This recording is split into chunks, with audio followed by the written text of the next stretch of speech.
This is CUNY TV, Channel 75.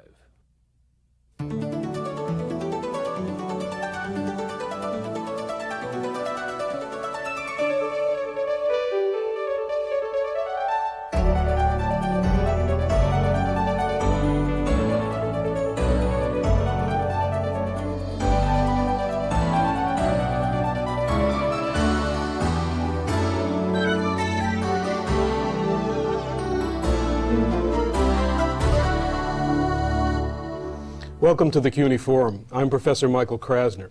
The Forum is the monthly meeting of the students and faculty of the City University's Internship Program in Public Affairs and Government. We meet every month along with our affiliate school, New York University, to discuss a topic of current importance. The topic for this session, which is the second session of the last semester before the new millennium, is healthcare, which, as you know, has been a very crucial topic both at the national level and locally. We're focusing on the condition of healthcare in New York City, and we have a distinguished panel who will discuss this topic with us.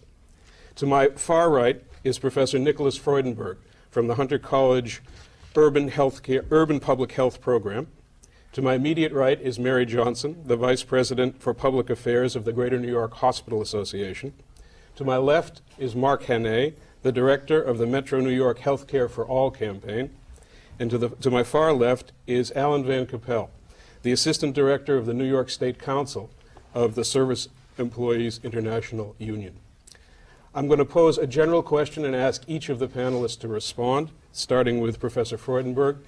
What, in your view, is the current condition of healthcare in New York City?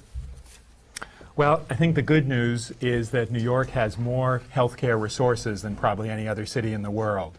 The bad news is we haven't figured out how to divide those resources so that it meets people's needs.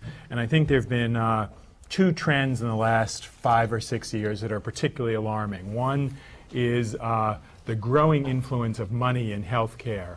I've been working around healthcare in New York for the last 25 years, and never have I seen the role of financial institutions and financial considerations driving the direction of healthcare as much as it is today. I think a second very major problem is the growing number of uninsured people, both in this city and in this country, both working people who are uninsured and people who aren't working. And a third point I want to make is that I think we need to ask another question is what is the state of health in New York as well as the state of health care? And even if we were able to address some of our health care problems, that wouldn't necessarily translate into better health for all New Yorkers unless we address some of the fundamental inequalities in New York. New York has the greatest income inequality of any city in this country, and there's growing evidence that income inequality in itself contributes to poor health. So I think those are some of the issues we need to be looking at in this coming decade. Thank you very much. Ms. Johnson. My turn. Well, I agree with a lot of what Professor Freudenberg discussed. I think it's an extremely challenging time for hospitals in the New York City area. My group represents the not-for-profit and public hospitals in the city. And I think, you know, the reasons are varied. Number one, the Balanced Budget Act of 1997, which was passed down in Washington, included billions of dollars of cutbacks in the Medicare program. In the New York City area, that meant $3 billion in cuts to the metropolitan area hospitals. And those cuts were particularly deep for teaching hospitals and also for hospitals that care for a disproportionate number of poor people. So that's sort of challenge number one. Also, the increasing trend of managed care penetration in this area. One of the big problems our hospitals are seeing are some of the unfair practices of managed care companies. Late payments, payment denials, retrospective denial of payment after the care has already been delivered. We did some analysis actually recently that I'd love to talk about in a little bit more detail on the program. We found that some of the for-profit plans actually had more violations than the not-for-profit managed care plans. In Albany, we also face a lot of challenges. In past years, we've seen a lot of Medicaid cuts Fortunately, last year we were able to stop that year's Medicaid cuts by talking to the governor and the legislature and explaining, how the damage that those cuts would do. But we have another very important piece of legislation that's expiring at the end of the year. And I know Alan and I would both like to talk about that and the solution that our two organizations are working together on. But that piece of legislation is called the Healthcare Reform Act. And it does a couple important things, which I'm sure we'll get to later in the program. But I also want to agree with Professor Freudenberg about the problem of the uninsured. That's another major challenge facing the whole New York community. But there are currently 3.2 million uninsured New Yorkers, and it's really a travesty. And I think that we really need to find some ways of solving this problem. Thank you very much. Mark Hannay. Where do I start? I concur with most of everything that Ms. Johnson and Professor Freudenberg have said. I think from our standpoint as consumer advocates and activists in healthcare, we would answer the question of what's the condition of healthcare in New York City as it's going downhill. And it really is a function of if you have the personal financial resources and excellent insurance coverage available to you, you can indeed get the best health care in the world. But if you don't fall into that category, which many people do not, to one degree or another, you've got a real problem on your hands. And for consumers who find themselves in managed care settings, even though they have insurance, they're now having to fight just to get the care they need. So it's no longer just a question of whether you've got insurance, but what sort of protections do you have? I think Professor Freudenberg hit the nail right on the head. What's driving healthcare in this city and indeed this country is the quest for the almighty dollar. And that's all within the wake of the failure of the most recent attempt for a national health care reform in this country. We've been fighting for national health care for 80 years, and we still are the only industrialized nation that doesn't have a national health care system. And I think many of these problems flow from that situation. Thank you. Alan Van Capelle. Well, I think when we're discussing healthcare in the city, I look at four things. I look at commitment to healthcare in the city. I look at the quality of healthcare services being offered. I look at the access that individuals have to healthcare, and I look at the role that unions are playing in the healthcare field. And I think if you look at commitment, if you take each one of those just briefly, as far as New York City is concerned, its commitment has been poor. This mayor's administration not only has said that it doesn't want to be in the public hospital business, but they've tried to dump the public hospitals that they've had, and they've tried to privatize it and spend millions of dollars in court battling community groups over Coney Island Hospital, which the courts would later say, well, you can't get out of the hospital business. You can't privatize this hospital. The hospitals that they do have, I would question the quality inside some of those hospitals, and I think one thing that happens inside the city, irrespective of the cuts from Albany and from Washington, is that this mayor's administration cuts money from the public hospital system, tells the hospitals you have to do more with less, and when they can't do that, and they have shortcomings, he then uses those shortcomings as an excuse of why these hospitals are failing. They should get out of the hospital business entirely, and there's this big circle and a game that's played. And the organization, by the way, that evaluates these public hospitals, JCAHO, the Joint Commission on the Accreditation of Hospital Organizations, it says, old boys network of hospital professionals who are retired, who go for profit and evaluate hospitals. And hospitals pay big bucks to have consultants to tell them how to pass the JCAHO inspection, but nobody ever takes a look at, the quality of services being offered. The other is access. 40% of the children in New York City live below the poverty line. I think two panelists said already, 3.2 million New Yorkers are without health insurance. Those are working New Yorkers, one or two jobs that don't provide health insurance. And I know people who live right next door to hospitals where kings and queens and dictators, come from all over to get health care, but they can't get health care at the hospital they live 2 blocks away from. And the final thing I'd comment on would be unions. I represent a union that is the largest healthcare union in the country with 1.3 million members. In New York State, we have 350,000 members, 200,000 of them are healthcare, and we have now shifted our priorities from talking about wages and benefits to being the frontline caregivers and the advocates for patient care. In the lapse of real leadership in healthcare in New York, the workers, the doctors, the nurses, the techs, the translators, and the transporters are the ones who are going out talking to legislators and who are making the case for funding of public hospitals and private hospitals and what it's like to really work in a hospital. And I think you get two very different views. And unions are now forced to shop around to the legislators and talk about just how important healthcare funding is and what it's like to work in a hospital and the care that they can give. Mm-hmm. I wonder if we might follow up on Alan's comment. You've outlined in your original comments many of the problems, and you could even say deficiencies in the current healthcare system. Alan's comment suggests one part of a strategy that might deal with some of those deficiencies. Can each of you expand in terms of what your ideas are for how the system could be improved and how some of the problems that you've outlined might be dealt with? Professor Freudenberg? Yes, I think there are, as I said, ample healthcare resources in this city, and I think that there are some model programs. Some of the neighborhood health centers are delivering wonderful care with an emphasis on primary care and preventive care. They seek to provide that front line of doctor, nurse, or nurse practitioner care that will keep people out of the emergency room. In this city, there are 500,000 people with asthma. There are about 180 to 200,000 people with HIV infection, and they need regular access to health care, or else they're going to end up in the emergency room or in the hospital. And so to look to neighborhood health centers, small group practices, to provide the kind of continuity of care. But unfortunately, the increased penetration by managed care has made it harder for the places that provide the best care to be able to do that in the way they can continue that quality care. And so I think we need to look to remove some of the obstacles that healthcare providers face in delivering the care their patients need. Say just another word or two about how managed care creates those obstacles.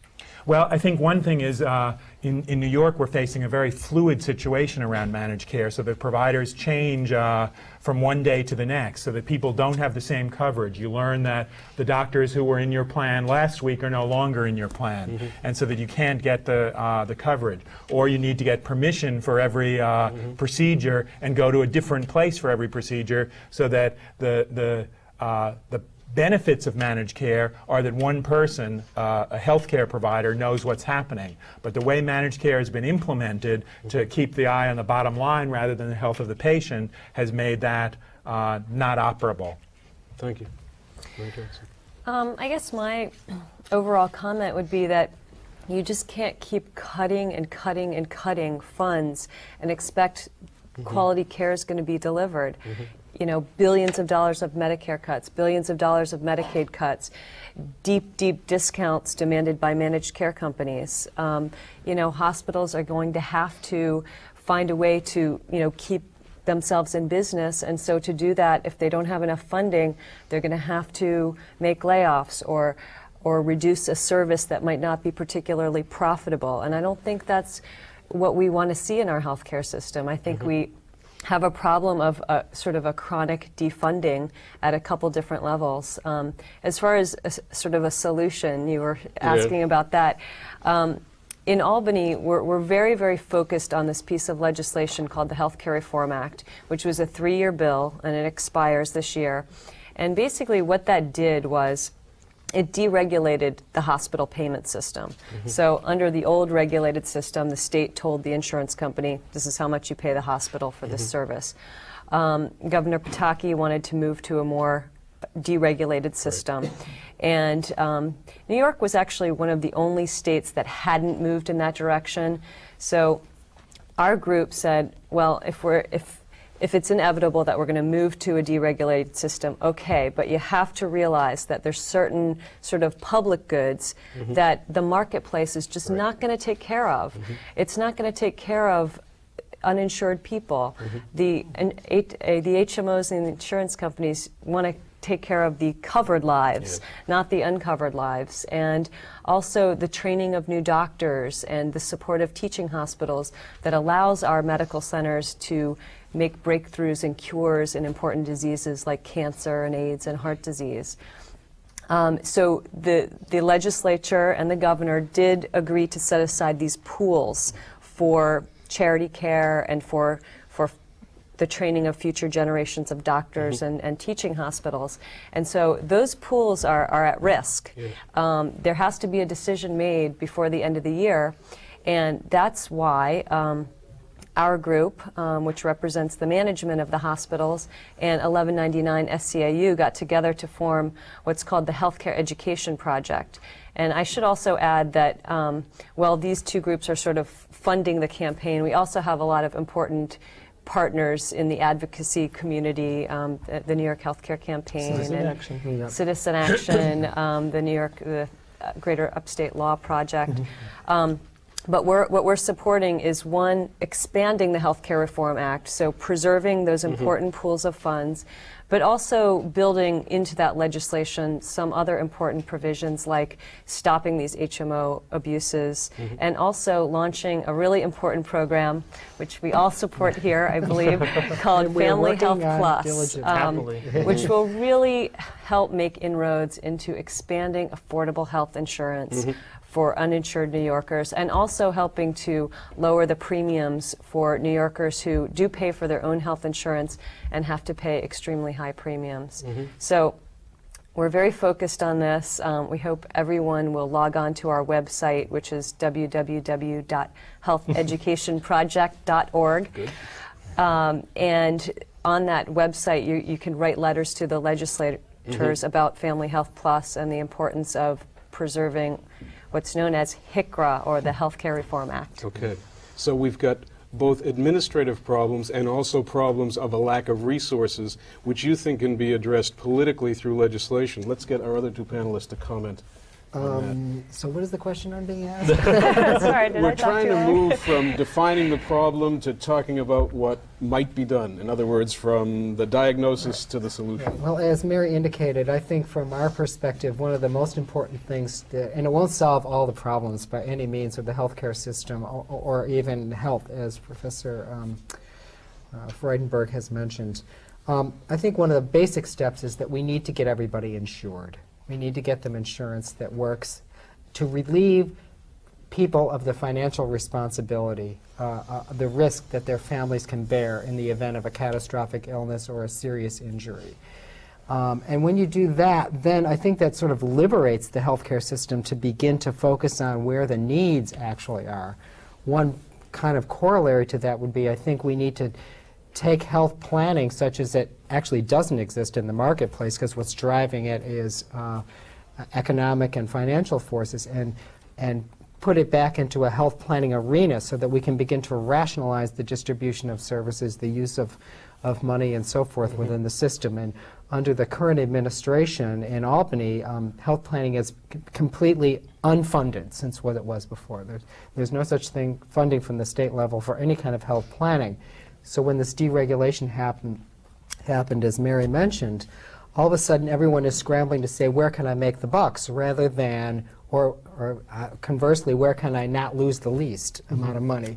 But rather than looking at where is the community need, where are the services that should be provided, where are the healthcare professionals located, how can we organize this to make the most efficient use of the limited resources, because it is not an endless flow of money that's available for the healthcare system. So we have to be, very diligent about that. And our belief is, as our group is, if we were to move that whole insurance system into a public nonprofit program, as every other industrialized country has done, then you drastically cut the overhead and make all kinds of new funds available for healthcare services. Healthcare is such a tricky issue, right? There's no magic bullet. I think we can go around the table for 4 hours and talk about all the problems that are with the healthcare system. There's just no magic bullet that solves it. And I think part of the thing that we need to do is to figure out what our priorities are. And I couldn't agree with Mark more, that the first priority should make sure that everybody has health insurance. We talk about Family Health Plus, and I'm going to say it as many times as I can because I want as many people to remember the name of that as possible. I grew up not in the city. I grew up on Long Island, and I tell everybody this story. And I tell the story about my father, who worked for 20 some odd years in a union job and would come home every Wednesday and, have this grimace on his face. And he was in a bad mood. And Thursday, the mood would get even worse. And then on Friday, we wouldn't know what would happen because he was worried about getting laid off from work on Friday. And we lived in this pretty middle-class area of Long Island. And this would happen for weeks. It went on for months. And finally, he got laid off from work. And the problem, why he got upset on Wednesday night was, as Friday approached, he didn't know whether or not his family would have health insurance, or whether or not, God forbid, there was an illness, what would happen. And we were, a pretty well-off, comfortable family in the suburbs. And it showed me that, you really can't tell who has health insurance and who doesn't have health insurance. 3.2 million New Yorkers without health insurance. Not all of them live in the city. I mean, a lot of them live throughout the state. And what I think is important was that a few years ago, the state took a really important decision. They said, you know what, children in New York State have to get health insurance. And so they passed Child Health Plus, a comprehensive soup to nuts package of health care for children. But then now, Greater New York Hospital Association teams up with, New York's largest healthcare union, SEIU, and an array of community groups and says, you know what, even if we have Child Health Plus and every child in New York State gets health care, what about their parents? Now, I'm a child living in a home with no health, and I have health insurance, but my parents don't have health insurance. If my parents get an illness, God forbid cancer, or an aneurysm or a stroke, we're one illness away from financial bankruptcy. I live in that house. I'm kicked out of my house. You don't know if you're going to have a house. Parents are being forced, if they make $14,000 a year, do I spend half of it on private health insurance, or do I pay for food for my children? I mean, these decisions in the wealthiest nation on earth, with Wall Street booming, the economy the best it's ever been, job growth up, these New York families should not be faced with these decisions. And I think our priority has to be right now, let's take this money, which is going to be funded by the tobacco settlement, $35 billion. We've never had this money before. Let's take this $35 billion, the state's share of it, and let's move it to health care. Let's make sure that New Yorkers get the health care they need. And this is a huge undertaking.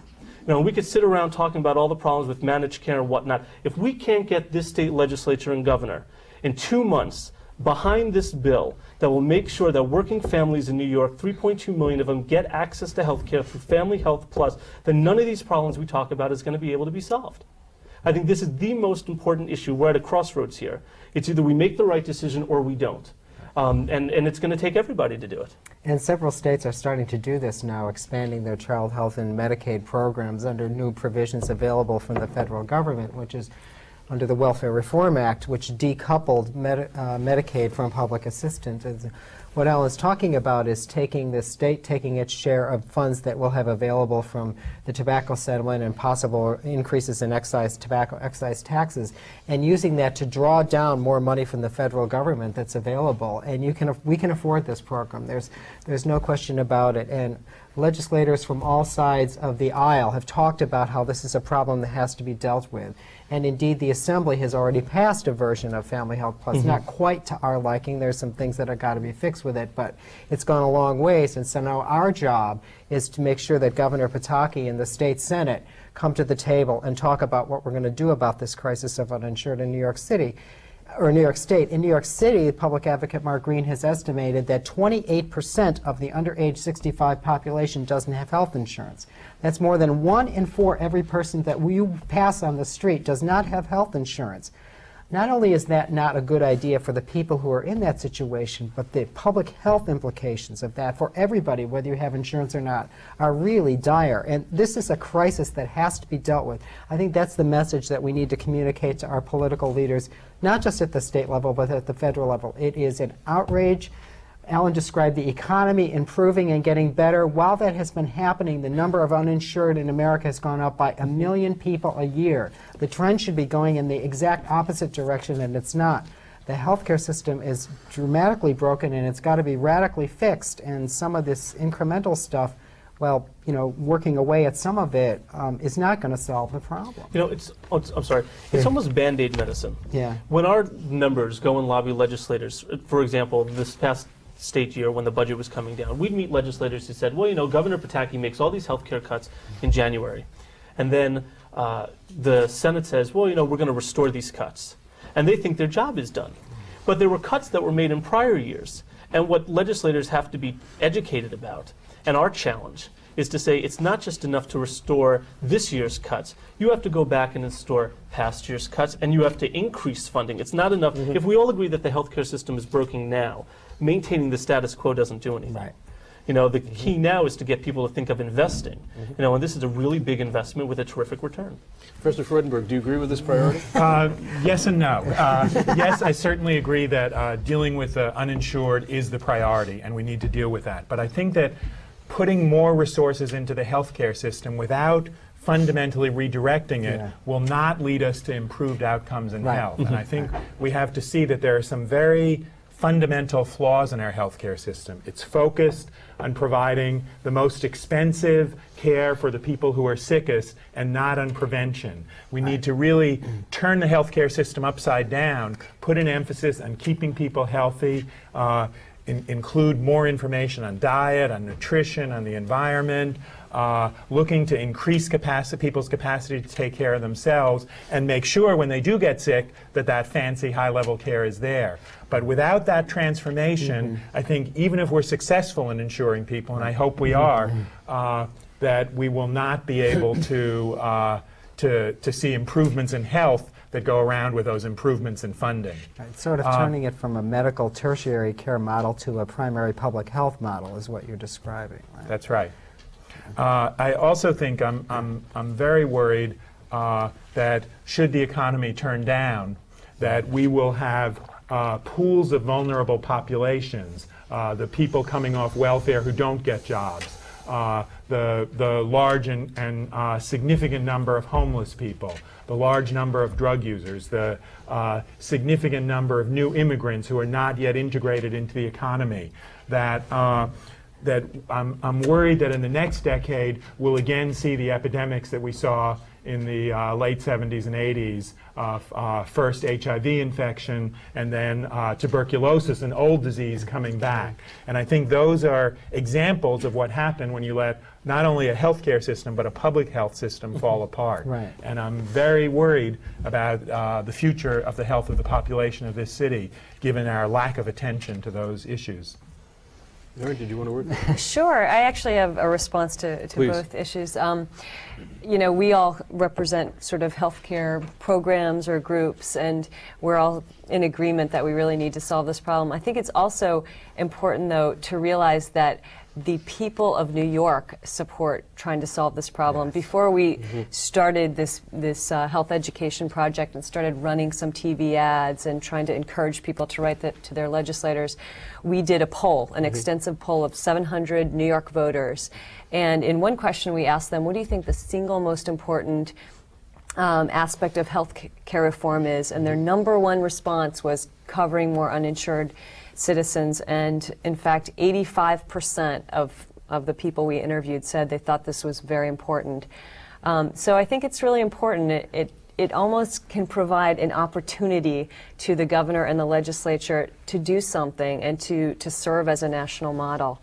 And I really agree with some of the comments that Professor Freudenberg made about the importance of, you know, preventive medicine. I also think, though, that we have to remember that in order for the very sophisticated care to be there when it's needed, we have to preserve our teaching hospitals.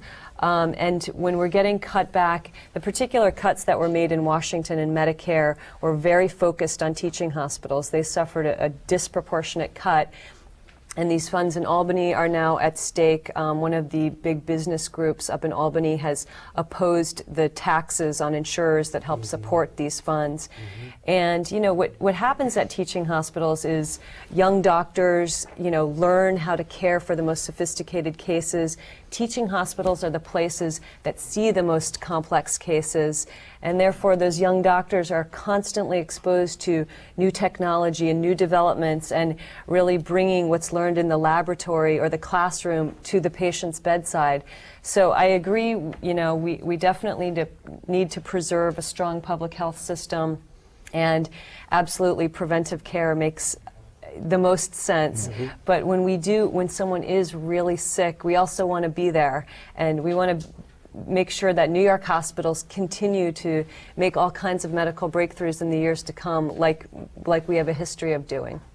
Thank you. It's now the point in the forum when we turn to our students and ask for their questions. Could I ask each student to please identify themselves and say which college you're from? Sure. My name is Alex Cherney, and I'm from Brooklyn College. And you know, every morning I wake up, I don't feel like Jesus Christ in helping my neighbor. And so HMOs shouldn't, because you were talking that they're in to make a buck, and they are, and that's what this society is all about, to make a buck.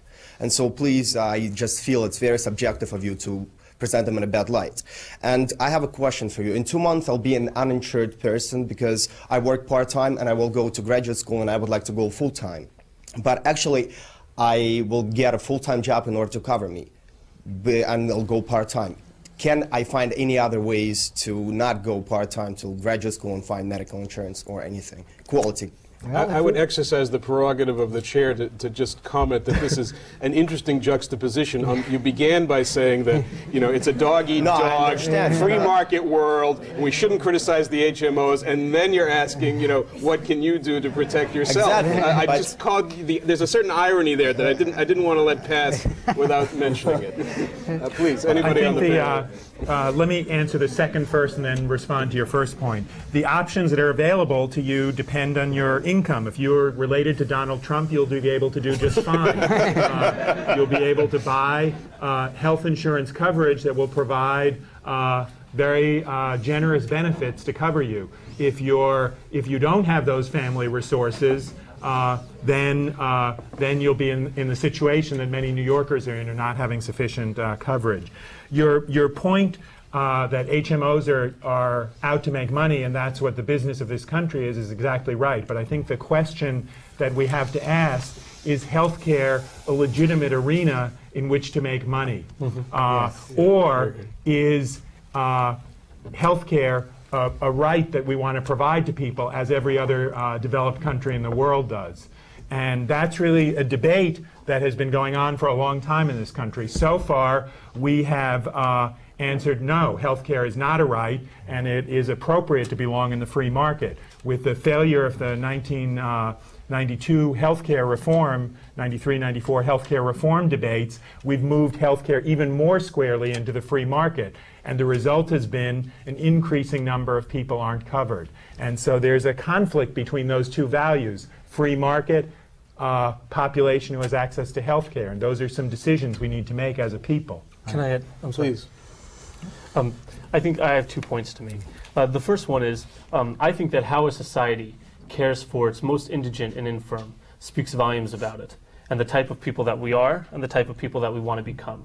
I think we're better people than we're showing ourselves to be with the system that we currently have, and we have a lot of work and challenges ahead of us. The second piece to it, in relation to the question on the HMOs out there for making money, you're right, but a recent poll came out yesterday that said many doctors are now lying to HMOs in order to get their patients the care that they need. Now, what does it say about a healthcare system where healthcare providers and professionals have to lie to insurance companies in order to make sure that their patients, whom they have a Hippocratic oath to care for, get the care that they deserve? I think, to me, that sends a big red flag that says, broken needs to be fixed, and and that's just what I think.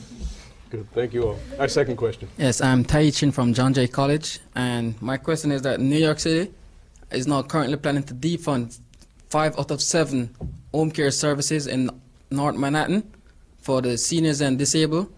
And if these plans are carried through as the mayor is planning, what will happen is that there's no programs, no kind of optional care that's going to be made possible for the people who are displaced from this program. And in your view, what do you see the impact of this will be if there's no correction made? Well, I think you've adequately described what the impact is going to be for the people who are in those programs. Their health care is very much at risk. I think the solution is, as Ellen said, we need to appeal to our better natures and then focus some energy, some political energy where it needs to be fixed. Those are the policymakers that are making those decisions to stop providing those funding for those services. I mean, Alan is absolutely right. What Mayor Giuliani has done to the public health care system in this city is outrageous. He couldn't privatize it, so what he's doing now, slowly but surely, is killing it with 1,000 funding cuts. And I think even the Department of Public Health, this recent situation where we found ourselves under the West Nile-like virus epidemic. That is a situation that did not have to happen. We did not have to get sprayed with poisonous pesticides. So I think we have some real questions to ask of Mayor Giuliani and consider, particularly as he moves toward possibly another political arena. Other comments? We'll take our third question. Ryan Hecker from NYU. Now, I understand that you all support a form of national health care or statewide health care, but aren't there major problems with national health care both on a philosophical and also a practical level? And also, would you then support turning the United States into a welfare state for the good of all? Those are great slogans. I think it's a telling comment that we're alone in the world among developed nations that doesn't have some kind of national health care plan. And there's no perfect healthcare system in this world. If you look at the problems of a country like Canada, which has a national health plan, or a country like Great Britain, which has a national health service, those are both capitalist countries with a free market, but the citizens and elected officials of those countries have decided that they want to provide some level of guarantee to their population that they can be sure of getting health care. Just as in this country, we're guaranteeing the right to education, we're guaranteeing the right to police protection and to fire protection. Those are rights citizens have. Other countries have decided that health care should be like that, not something that you can only afford if you can pay for it. And I think that the problems in Canada, there have been some recent reports in the American medical journals. They have some problems. Some people have to wait for elective procedures, but people in this country have to wait for elective procedures too. And I think the general consensus among healthcare experts is the problems are manageable and diminishing in the countries with national health care plans. And in this country, those problems are getting worse as we move more squarely our healthcare system into the free market. I would also just mention that I believe it's accurate to say that the per capita expenditure on healthcare in the United States is, by quite a considerable margin, the largest of any developed country.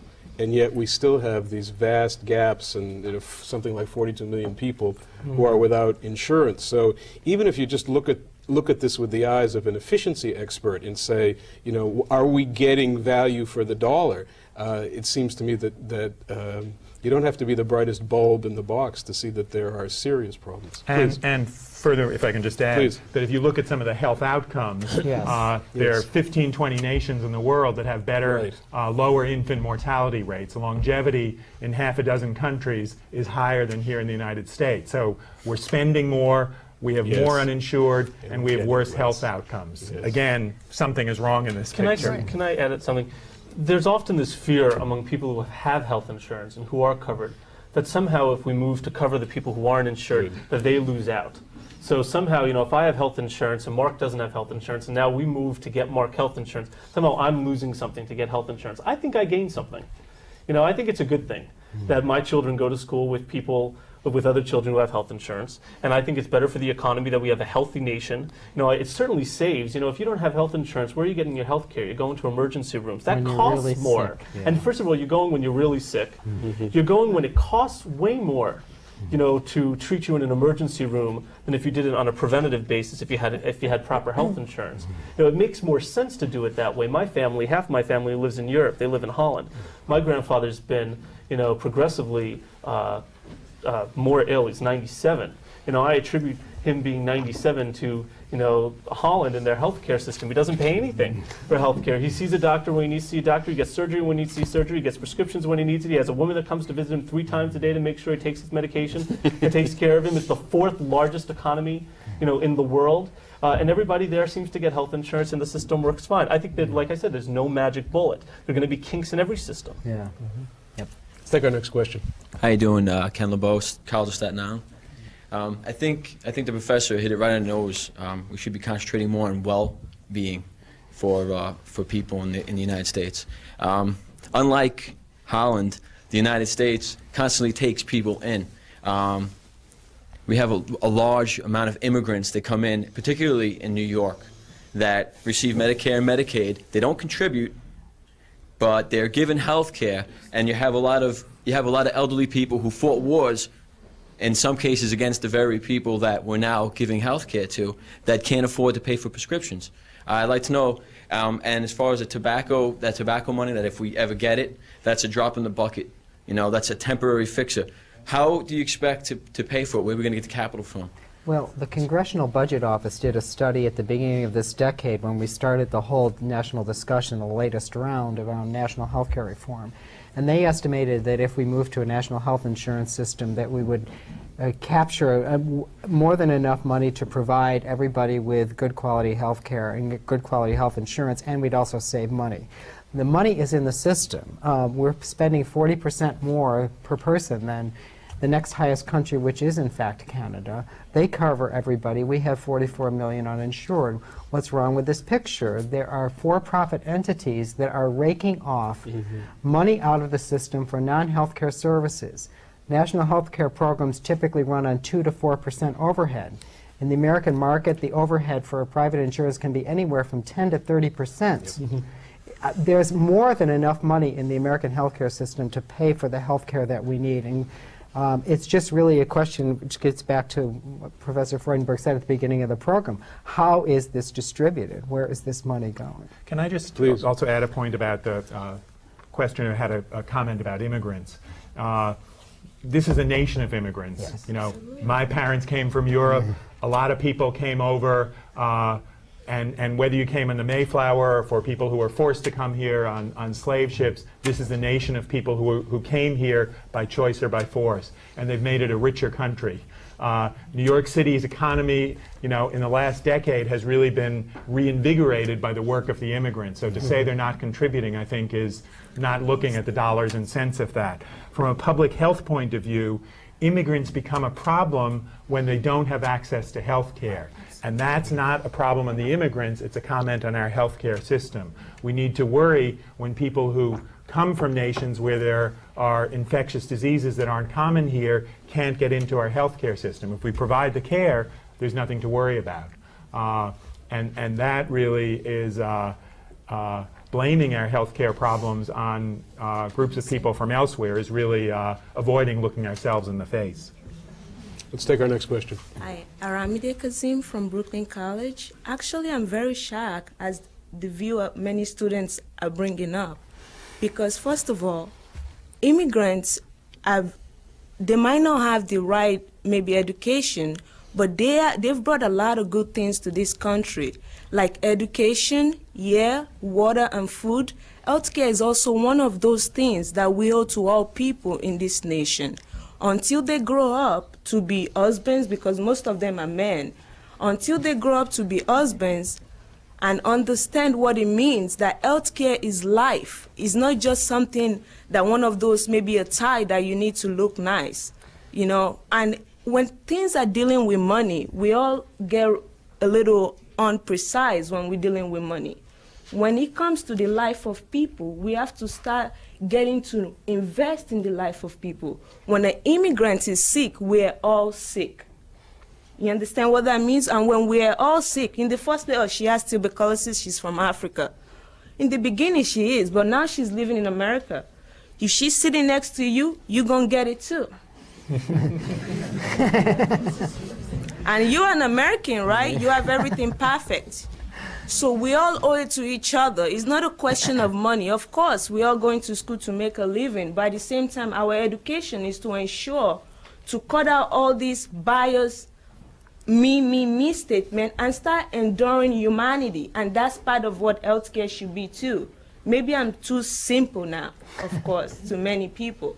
But as you get older, you get to know that healthcare, when you see humanity, we should, like education, we owe it to all people.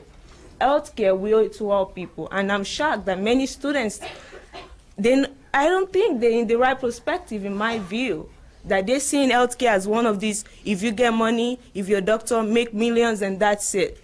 Millions don't necessarily mean freedom. When a child sees the parents there to spend their life, what's the meaning of a happy child without a healthy parent? We should answer that. Thank you for your comment. Responses? I think that just shows us how far we have to go. You know, I never take it for granted when I'm talking about healthcare or about hospitals or whatnot. I never take it for granted that people automatically feel exactly the way I feel on the issue. I think there's, first of all, I'm always learning about it. I think everybody needs to constantly be educating themselves about it. Healthcare costs money. People should know where the money comes from. They should know how the system's funded. And they should know that there's a better way out there. Particularly that we're in a student panel right now. It wasn't so long ago that I was sitting in these same chairs that you're all sitting in. I was a CUNY graduate. I'm not so much older than I think than anybody else here in this audience is. And I worried about where I was going to get my health care from. It's a legitimate concern. You graduate from college, you're excited that you're getting the diploma, but you have to wonder where you're getting your health care from. You're not getting it from your parents anymore. They can't afford to have you on it anymore. So where are you going to get it from? I think this says a lot. And I think this is something that young people have to be thinking about. It tells us, I'm thinking now, Mary, when we go out now, we've been trying to reach out to religious communities, and to business communities, and to talk to them about this law, and to legislators of Family Health Plus, saying it again. But I also think, one of the things we have to do now is also go on college campuses, and make sure that, young people know that this is an issue that affects them as well. By the way, one of the senators who I will, remain anonymous, had said at a public forum not so long ago when talking about this legislation, well, the only people who really are affected without health insurance in New York State are students who are right out of college and who have to make the decision between health care or a car. And they choose the car, and they don't choose health care. Now, I know that wasn't the decisions that I was making. I wanted a car, but it wasn't the decisions that I was making. And I think that just tells us how far we have to go in educating people about who's not insured. There are all these misconceptions about it. Yeah, in fact, one of the highest rates of uninsured is actually young adults post-college, particularly women, and particularly women of color in that mix. Yeah, I think it's, I'm going to sort of repeat something that Alan said earlier, but if you just look at the numbers, if you're a two-parent family with a child and you're making $14,000, you won't qualify for Medicaid because you have to meet certain income and other requirements for Medicaid, but you would have to spend about 50% of your income to buy health insurance. And, I think those facts and figures are just really powerful in showing that we need to find a solution to this problem. Our next question, please. Hello, my name is Patricia Hunt, and I'm a student at City College. I have one statement to make, and I also have a question. Okay. I think it's very important that most of the students know to vote no for charter revision, being that our mayor is definitely doing a number on our health care system. My question is regarding the doctors. Alan, you said that doctors supported health care for New York City residents. And one of my question is, how many doctors, physicians, or organized medical associations lobby the legislature in support of this, in terms of the numbers? This is brand new. Let me tell you, when I first came out of college, the first thing I did was I worked for a union called the Committee of Interns and Residents, which represents interns, residents, and fellows. So however many people want to become doctors, if you go to work in a New York City public hospital after you finish your residency, chances are you're going to be a member of this union. In response to the changes of healthcare system, this is a solution now, right? You have the problem, now you're moving into the solution. Doctors are suddenly feeling this pressure that they can't serve the people who they need to serve in the way, in the manner, and the quality that they want to do it. So they formed unions, as a vehicle for them to solve it. And if you open up the New York Times, every other day there's another article about another group of doctors somewhere in the country who are forming unions against HMOs, who are forming unions inside their hospitals, who are forming these different associations, all in an attempt to have a voice, as a society. And they have lobbied Albany and in Washington, and I do have to say that I've taken doctors on lobby visits, and it is a powerful statement when you have doctors in white coats walking into a legislator's office talking about how they can't treat a patient, how they want to treat a patient, because they have an HMO bureaucrat on the other line telling them that they can't do a certain procedure. It is powerful. They're not disputed doctors. And in turn, by the way, the nation is sending more and more healthcare professionals to Congress than they ever have been before. Right. I think nurses are another prime example of people experiencing that, but I don't want to have the impression conveyed here that doctors are unanimous on this proposal, because doctors are really all over the map on what to do about the problem of the uninsured, about what to do about HMOs, the whole range of solutions. And I think until there's a little more consensus in that, that's going to be problematic for us. I know here in New York State, the American Medical Society is not behind the Family Health Plus proposal.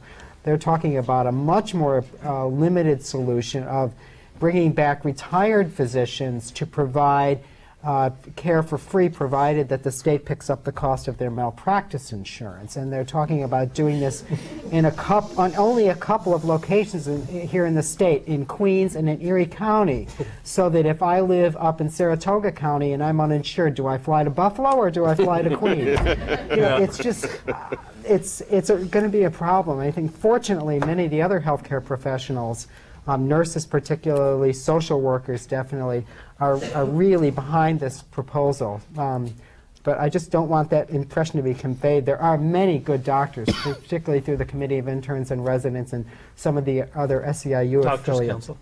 The Doctors Council. There's an organization nationwide called Physicians for a National Health Program. There are groups of physicians that are trying to address these systemic problems, but there's just not unanimity in the profession yet. Let's take our next question. Hi, my name is Ronan Kodapor. I'm from New York University.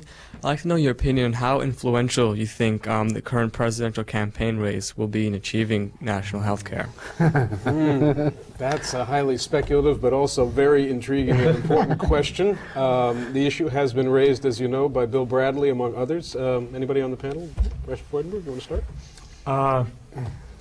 I don't really know. I think, as you said, Bill Bradley has put it on the agenda. Whether that gets picked up either as a significant issue in the primary campaigns or in the national election remains to be seen. And I think if it is to be an issue, it will be because of advocacy groups and unions and people like you demanding that it be an issue and saying that we want some answers to the problems that we're facing. I also think we have to be careful about what Senator Bradley has talked about, and he's talked about something that's limited in scope, such as somewhat as this Family Health Plus proposal. He's only talking about dealing with those who don't have health insurance. He is not talking about a universal national health care program. I think we have to be very clear those are two different things. We, the Service Employees International Union has not made, even though we've been spoken to by both the Vice President and Senator Bradley, we have not made an endorsement of the election.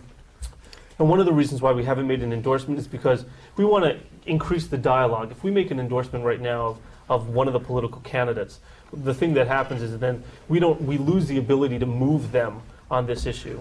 You know, SEIU stands behind that we want as many people as possible in this country, everybody in fact, to have access to quality health care. And if we suddenly say, well, you know, Vice President Gore, we're right behind you, what we do is we lose our ability to move the Vice President over in his position, you know, to make sure that he gets as many people as possible, everybody, access to quality health care. So we're encouraging there to be a health care debate. And in fact, we had people up in New Hampshire for the past year now building coalitions. So when these candidates came stumping through the snow in New Hampshire in a few months from now, there are going to be organizations up in New Hampshire up and running who are going to challenge them on this issue. But it's definitely one that I think everybody should be concerned about in this year's presidential elections. And I would just add that these last two comments underline what should be a fundamental point, and that is that what goes on in the presidential race or any election depends as much on the active citizenry and the pressure they put on the candidates as it does on what the candidates do.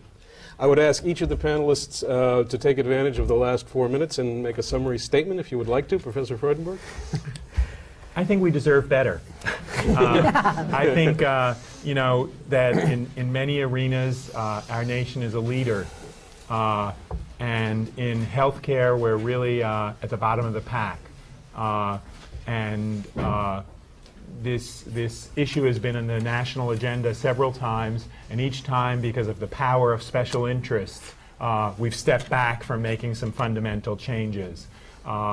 And I think, as several people have said, especially in the last few years, things have been getting worse, that money has become much more influential, the number of people who have been uninsured has been growing, and the public accountability of the healthcare system has really diminished. And I think we will pay a price for that, and we deserve better, and we should demand from our elected officials at the city, state, and national level that they come up with some solutions to this problem. Thank you. Ms. Johnson? There's a critically important piece of legislation that's about to expire, and some really important decisions need to be made. So I think that the people of New York, if they want to protect the teaching hospitals so that they can continue to make breakthroughs and cures and diseases, and also help cover more uninsured New Yorkers, please help us do that by writing letters to the governor and to the New York State Senate, who haven't yet voiced what their opinion is on the HICRA proposal, and help us get this new legislation passed, and log on to the website. Thank you. Mr. I guess what I would say is that this problem is solvable. Rather than, we're in a dire situation, certainly, but we can solve it. Every other nation has solved it. There's no reason why we can't solve it, and we have more than enough money to solve it. I think what it's really going to take at this point is the political will to solve it. And what I would encourage you as students in that arena to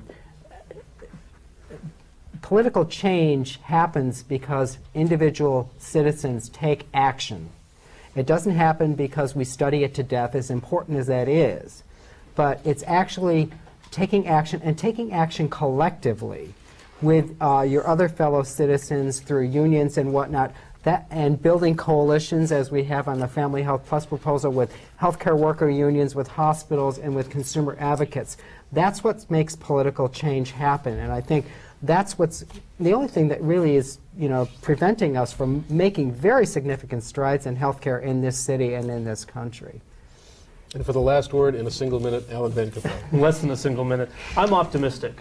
Despite everything that we've heard here today, I still think that we have the possibility of making the best healthcare system possible in the United States, certainly in this city. I couldn't be prouder to work for a union that's teamed up with the Greater New York Hospital Association, the Healthcare for All campaign, Citizen Action, and a wide array of organizations and religious leaders to pass this legislation. And I can't wait till December, when I can go to my parents and tell them that their son works for the organization that made sure that no other family in New York State has to go through what they went through during those difficult days that I talked about beforehand. And I'll just say it again: Family Health Plus, Family Health Plus, Family Health Plus.